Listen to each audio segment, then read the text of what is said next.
कि मंचों से कहावतें बोलने वालों का समय खराब चल रहा है।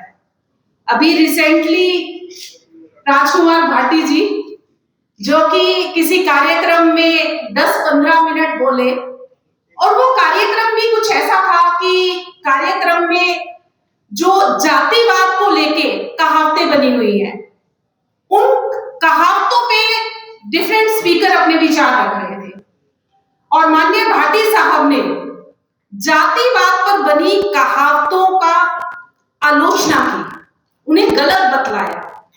लेकिन बैरियों ने क्या किया कि 10-15 सेकंड का एक वीडियो क्लिप निकाल लिया और उस क्लिप के जरिए से ये प्रूव करने की कोशिश की कि भाटी साहब ही जातिवाद फैला रहे हैं। खैर, कहावत की बात है और हम तो सभी, मैं, आप, हम सभी भाटी साहब के साथ हैं और हमें मालूम है कि वो संदर्भ कैसा था। मैं भाटी साहब से थोड़ा सा विपरीत कुछ बात कर रही हूं। मैं कह रही हूं कि जो कहावतें बनती हैं, वास्तव में वो कहावतें हमारा जो सामान्य अनुभव है उसको देखते हुए बनती है, वो गलत नहीं होती कहावतें। हाँ, आप जातिवादी कहावतों को उनसे थोड़ा सा परे रख सकते हैं, तो कहावतें जनरली बिल्कुल ठीक होती है। और ऐसे में ही आपने एक कहावत सुनी होगी, अंधा बांटे रेवड़ियां और अपने अपने को दे। तो हमने देश के लिए भी ऐसे अंधों का चुनाव कर लिया जिनका परिवार ही नहीं था।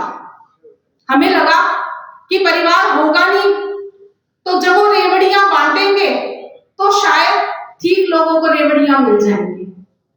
लेकिन जब रेवड़ियां बनने लगी तो भाई हम तो सनातन परंपरा के लोग हैं, हम तो वसुधैव कुटुंबकम में बिलीव करने वाले लोग हैं। तो जब हमने वो रेवड़ियां बांटी, बांट क्या दिया? जमीन बांट दी, नहरें बांट दी, नदियां बांट दिए, आकाश बांट दिया, एयरपोर्ट बांट दिए, रेलवे स्टेशन बांट दिए, जंगल बांट दिए, और चुन चुन के ये सब चीजें हमने अपनों को दी। ऐसे अपने जो अपने जिनके बारे में हमारे पुरखे अपनी किताब में लिख के गए थे, सिखा के गए थे हमें कि भाई जब कभी तुम सत्ता में आओ तो जितनी भी सरकारी संपत्ति है वो संपत्ति अपनों के नाम कर देना, क्योंकि ये रेवड़ियां बाद में बादाम बन जाएंगी, काजू बन जाएंगी जब तुम सत्ता में नहीं होंगे। तो यही काम आज देश में किया जा रहा है। और इसके पीछे अगर हम कटाक्ष करें कि भाई ऐसा क्यों किया जा रहा है, चुन चुन के जो जिन रिसोर्सेज पे बहुजनों का अधिकार था, जिन रिसोर्सेज पे देश के आम नागरिक का अधिकार था, वो रेवड़ियां क्यों अपने अपनों को दी जा रही है? तो उसके पीछे कारण दिया जाता है कि भाई देखिए, हम तो देश का भला कर रहे हैं, हम तो देश में जो इंडस्ट्रीज हैं, जो व्यापार हैं, वो व्यापार हम बढ़ाने का काम कर रहे हैं। अब व्यापार में भी अगर आप तो मीडिया पर्सोनल है और मैं धन्यवादी हूं बहुत ऐसे मीडिया का जो खुलकर आवाज को उठाती है, जो बहुजनों की आवाज को उठाती है। आपने सुना होगा कि एक बिजनेसमैन को लंबे समय तक जेल में रखा गया, उनकी कंपनी का अधिग्रहण दिवालिया होने के नाम पर एक बहुत बड़े अपने ने कर लिया। तो ये काम हमारे पूरे देश में इस तरह से चल रहा है कि धीरे धीरे करके, तिल तिल करके हम जिस तरह से मर रहे हैं, हमें खुद नहीं पता लग रहा कि रोज कितने % मौत हमारे करीब आ चुकी है। और मैं ये कोई कहावत की बात नहीं कर रही हूं, मैं ये यथार्थ की बात कर रही हूं कि हमें इस तरह के जो कन्वेंशंस हैं, वो कन्वेंशंस करने की जरूरत इसीलिए है कि अभी भी कहीं ना कहीं एक बड़ी तादाद, एक बहुत बड़ी जनसंख्या सोई पड़ी है, जिन्हें असल मुद्दों की तरफ ध्यान ही नहीं जा रहा। हम तो उलझे हुए हैं घोड़ी पे बैठने के लिए, हम तो उलझे हुए हैं मूंछ रखने के लिए कि भाई हमारी मूंछ नहीं रखने दी जा रही, लेकिन पीछे से कहीं ना कहीं बैकग्राउंड में जो इतने बड़े बड़े काम हो रहे हैं, उन कामों पे हम वो चर्चाएं करते ही नहीं जिन चर्चाओं की जरूरत है हमें। मैं प्रोफेसर हूं, पढ़ाना काम है मेरा, पढ़ाने से ही, बच्चों से ही मेरी रोजी रोटी है। और जब मैं ये देखती हूँ कि 2015 से लेके 2025 तक 87,000 स्कूलों का डाटा नेट पे अवेलेबल है, जिन्हें डिफरेंट स्टेट्स में बंद कर दिया गया, और लगभग लगभग इन स्कूलों की तादाद 1 लाख तक पहुंचने पे है। अब आप ऐसे स्कूलों में, ये ज्यादातर ऐसे स्कूल्स हैं जो ग्रामीण परिवेश के स्कूल हैं।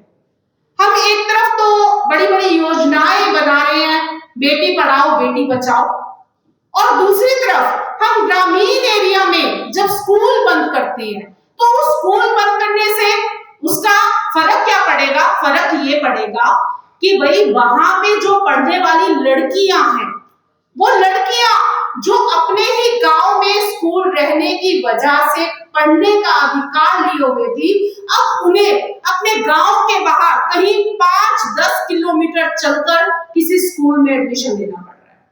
और अगर आप देखें तो करोड़ों बच्चे जिनका डाटा बिल्कुल अवेलेबल है, मैं फैक्ट की बात कर रही हूं कि ऐसे करोड़ों बच्चे हैं जो इस दौरान शिक्षा से महरूम हो चुके हैं। तो क्या हमें नहीं जरूरत कि हम जो ये बैकग्राउंड में जो सारी चीजें चल रही हैं, हम इन पे खुल के बात करें, इनका विरोध करें, इन पर चिंतन करें, मनन करें और देखें कि किस तरह से हम इन सभी चीजों का समाधान कर सकते हैं। अभी रिसेंटली एक बहुत बड़े स्कैम का सीक्वल चल रहा है।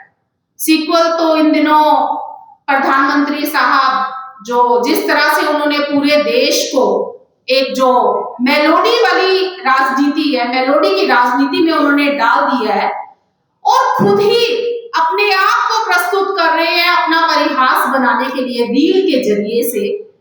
अगर हम इस बात को देखें तो ऐसे धीरे धीरे हमारे पास बहुत सारी सूचनाएं एकत्र होंगी जहां पे पता लगेगा कि ये जो मीडिया में, रील में छाए रहने की जो एक भावना है, वो भावना इतनी प्रगाढ़ हो चुकी है सत्तारूढ़ पार्टी की कि उन्होंने जो कैंपेन थे बेटी बचाओ बेटी पढ़ाओ वाला कैंपेन, उसका 80% फंड अपनी ही पब्लिसिटी पे खर्च कर दिया।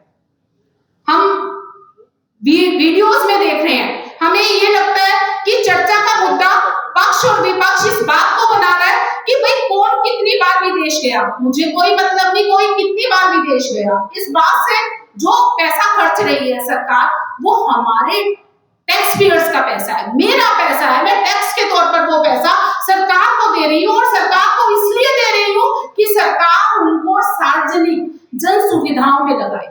इसलिए नहीं दे रही कि आप अच्छा सा अपना हेयर स्टाइल बनवा के, अपना बहुत अच्छे से फेशियल करा के, बहुत अच्छी सी सेटिंग करवा के आप विभिन्न मेकअप आर्टिस्ट के जरिए से रील के सामने बैठ जाए और रील बनाने को कहें और कहें कि मैं किसी योजना का 80% फंड अपनी पब्लिसिटी में खर्च करूंगा।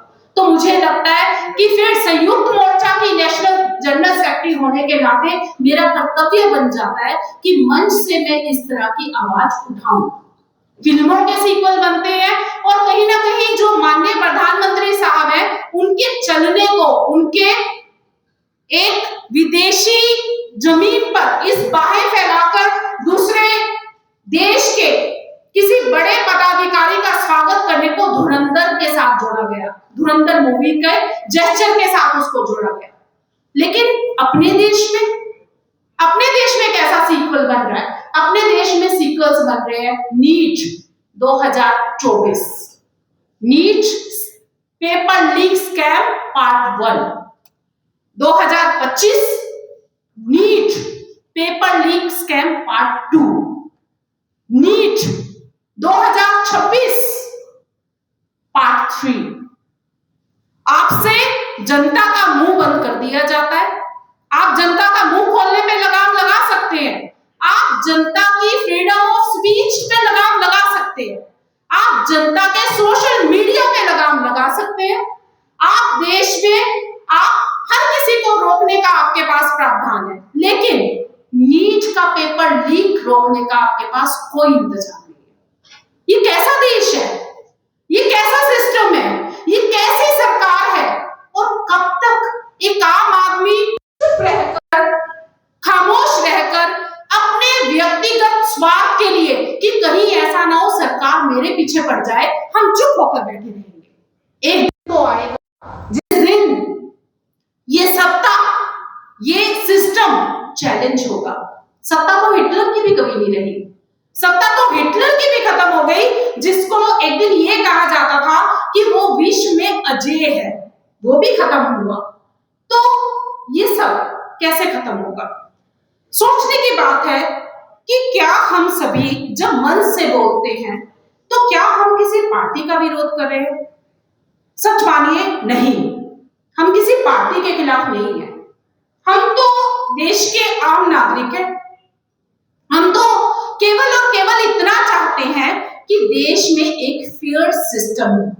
हम तो केवल इतना चाहते हैं कि देश में लोकतंत्र। हम तो केवल इतना चाहते हैं कि देश में न्यायिक प्रणाली बिना किसी इन्फ्लुएंस के काम करे। हम ये चाहते हैं कि जब ईडी किसी के ऊपर छापा मारे तो उसका कोई अधिकार हो, उसका कोई एक सिस्टम हो कि वो उसके पास कुछ सबूत हो। ऐसा ना हो कि वो आज किसी को जेल में डाल दे और उसको 2 साल बाद, 4 साल बाद, 6 साल बाद आप जेल से छोड़े और तब सीबीआई की रिपोर्ट आए, तब ईडी की रिपोर्ट आए कि उस आदमी के खिलाफ कोई सबूत नहीं मिला। इसका तो साफ मतलब है कि इन लोगों को, जिनको जेल में डाला गया और बाद में साक्ष्य होने के अभाव में उनको आपने बरी कर दिया, इसका साफ अर्थ है कि आप केवल और केवल धमकाने के लिए इस सिस्टम में ये कार्रवाई कर रहे हैं। तो हमें सॉल्यूशंस की तरफ देखना पड़ेगा। हमें देखना पड़ेगा कि किस तरह से ये जो विभिन्न मंच बने हैं, ये मंच कुछ ऐसी जन भावनाओं को संबोधित करे कि जिससे हम केवल एक दिन कुछ घंटे बैठकर चिंतन मनन करने की अपेक्षा, मंचों से कुछ संबोधित करने की अपेक्षा वास्तव में कुछ अपने अंदर से आंदोलित हो। हाँ, ये आंदोलन कॉकरोच जनता पार्टी जैसा आंदोलन भी नहीं होना चाहिए। क्यों नहीं होना चाहिए? हालांकि देखिए, आपको लगेगा कि करोड़ों, मिलियंस उनके साथ लोग जुड़ चुके हैं, लेकिन वो मिलियन लोग जब एक सिस्टम में जाकर, जब उन्हें प्रिविलेज मिलता है, जब उन्हें लोकतंत्र का सबसे बड़ा अधिकार दिया जाता है, वोट का अधिकार, तो वो वहां क्यों फेल हो जाते हैं? अगर ईवीएम झूठ नहीं बोलती, अगर ऐसी कोई टेक्नोलॉजी नहीं है कि जिस टेक्नोलॉजी के जरिए सरकारें बनती हैं, तो यानी हैक कौन हो रहा है? हैक हो रहे हैं हम लोग, हैक हो रहे हैं बहुजन, हैक हो रहे हैं सामान्य नागरिक, जो अपने छोटे छोटे स्वार्थों के वश या छोटे छोटे दबाव में, किसी तरह के डर में वो बातें खुलकर नहीं बोलते, या वोट डालते हैं तो किसी इन्फ्लुएंस में वोट डालते हैं, और हमें एक ऐसे सिस्टम का, एक ऐसी विचारधारा का सामना करना पड़ता है जो विचारधारा आज की तिथि में जनमानस का भला करने में बिल्कुल उपयुक्त नहीं है। तो मैं जितने भी मेरे साथी यहाँ मौजूद हैं, मैं आपका धन्यवाद भी करूंगी और आपसे अपेक्षा करूंगी कि जब भी आप अपने सामान्य जीवन में वापस जाएं, तो आप अपने हिस्से की जो जिम्मेवारी है उसका निर्वहन करें। बात किसी पार्टी से जुड़ने या टूटने की नहीं है, बात है असल मुद्दों पर गौर फरमाने की। बात है कि हमें कुछ ऐसा करना पड़ेगा ताकि नंबर 1, जो मीडिया है, मीडिया किसी इन्फ्लुएंस में काम ना करे, क्योंकि जितने भी पत्रकार बंधु हैं, हमने राजनेताओं को तो हम दिखते हुए देख रहे हैं। राघव चड्ढा, खुलकर नाम लेने में मुझे कोई परहेज नहीं कि आपने जो है वो एक ऐसा नाम आपने एस्टेब्लिश हुए, आपने बहुत सारे यंगस्टर्स को, जेनजीज को आपने बहुत खुलकर बोलने के सपने दिखाए और एक दिन आया जब आप कब पलटी मार गए पता ही नहीं लगा। अब कॉकरोच जनता पार्टी, अब ऐसा ना हो कल को कि कॉकरोच जनता पार्टी को भी कोई प्रलोभन दे और वो भी कल को पता लगे कि बैकग्राउंड में कुछ और था। तो इस सब में अहित किसका हो रहा है? अहित हो रहा है हमारी भावनाओं का, हम सबकी भावनाओं का, हम सब मंचों की गरिमा का, कि हम आकर एक स्टेज पर बोलते हैं, मुद्दों को रखते हैं, लेकिन उसके बाद जो उन मुद्दों पर काम होता है वो काम बहुत ही निराशाजनक काम है। तो मैं सभी से अपेक्षा करूंगी कि वो अपने हिस्से की जिम्मेवारी का निर्वहन जरूर करें।